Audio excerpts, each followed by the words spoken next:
Xətai stansiyası sonuncudur. Xahiş olunur vagonları tərk edin. Hörmətli sərnişinlər, vagonlardan düşərkən əşyalarınızı götürməyi unutmayın. This is Shah Ismail Khatai station. This is the last station on this line.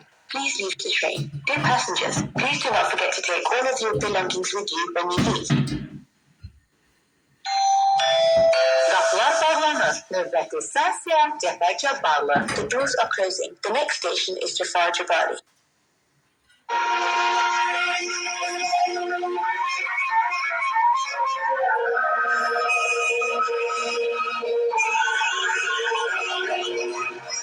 Cəfər Cabbarlı stansiyası 28 May stansiyasına keçid sonuncudur. Xahiş olunur Jabari station. Please change here for Yomi Sekkiz Mai station. This is the last station on this line. Please leave the train. Dear passengers, please do not forget to take all of your belongings with you when you leave. Qapılar bağlanır. Növbəti stansiya Avtovağzal. The doors are closing. The next station is Avtovazal.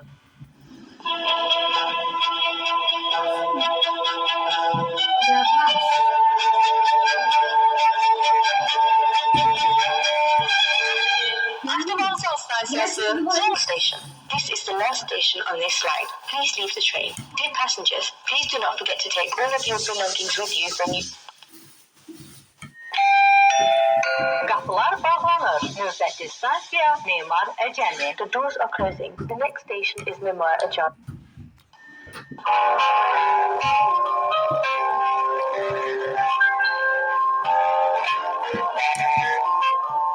Memar Əcəmi stansiyası Yaşıl xəttin Memar Əcəmi stansiyasına keçid sonuncudur. Xahiş olunur vagonları tərk edin. Hörmətli sərnişinlər, vagonlardan düşərkən əşyalarınızı götürməyi unutmayın. This is Mimar Ajami station.